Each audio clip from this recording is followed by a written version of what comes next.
Committed, thoughtful, talented, modest, ambitious, loyal, skillful, generous, dedicated, and very fast. There are many, many words that could be used to describe Jonathan Rea, but you won't find many in motorcycle race paddocks around the world with a bad one for him.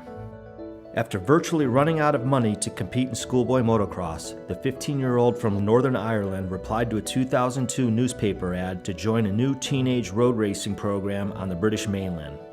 A job followed, and Jonathan rapidly moved up to the British Superbike Series in 2005.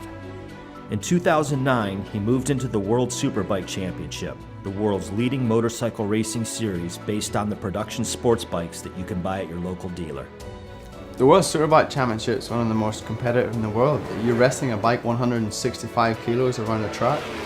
You cannot be 1/10 off the lap time or you lose the race. And that's how close our sport is. The two-race format takes place over 14 rounds on 4 continents and attracts entries from no fewer than 7 of the world's leading manufacturers, each pitting their flagship sport bikes against each other. It leads to fierce rivalries in R&D departments and on the world's greatest racetracks.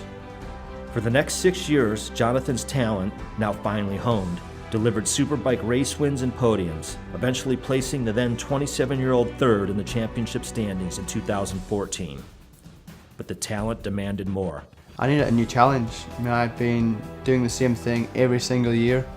For me, my motivation was, running out a little bit, trying more and more and more and achieving the same result. So I needed a change and I needed to do something so badly. I've tried to do it the hard way and it hasn't worked.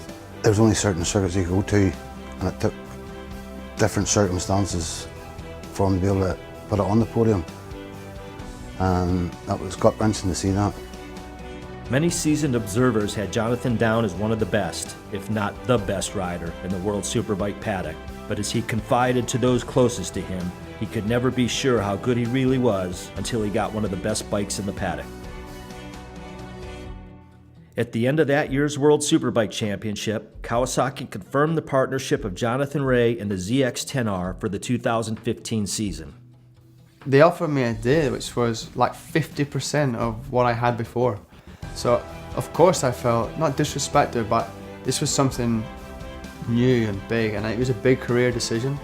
But I knew to win, I needed to be with Kawasaki. They have the best track record in the last 3 seasons. I know from experience that you need to be with a factory team to win races. He didn't even hesitate. It was one of those things that he just thought, this is the bike, this is the team. I just wanted to see him win races and to fight for what he's always dreamed of. I think both of us knew that given the performance of the Kawasaki over the past years that he was going to come in and win races, and anytime you're winning races, good things come. I was delighted because it was a proven package. He would be competitive the whole season through at every round. So for me to see him get that was a blessing for him. The Kawasaki racing team, based near Barcelona in Spain, but fully supported by the Kawasaki factory in Japan, had won the World Superbike Championship with Tom Sykes and the ZX-10R in 2013.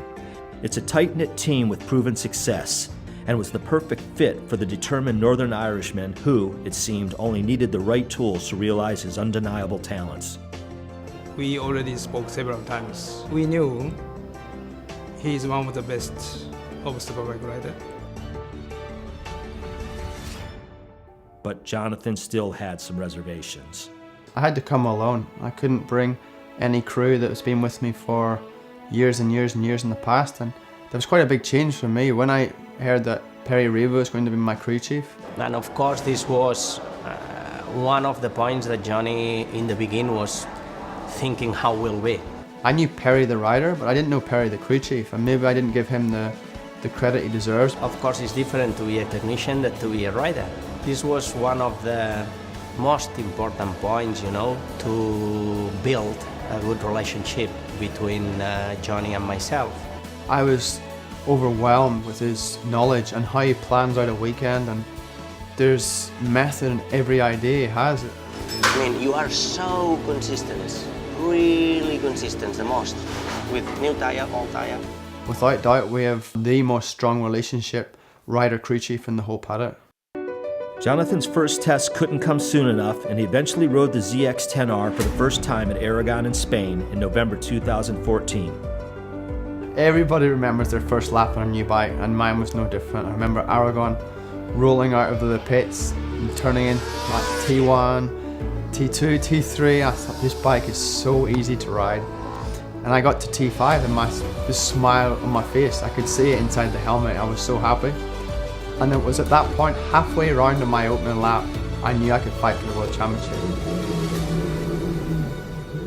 A new chapter was about to open. Next time on Jonathan Rea, a new chapter. I have not left my previous team to come and sign for Kawasaki and finish 5th. In a class above the rest, he deserves this. It's not only one bike, it's not only one rider, it's many things together. It's one of them where I want to come back to next week and beat him.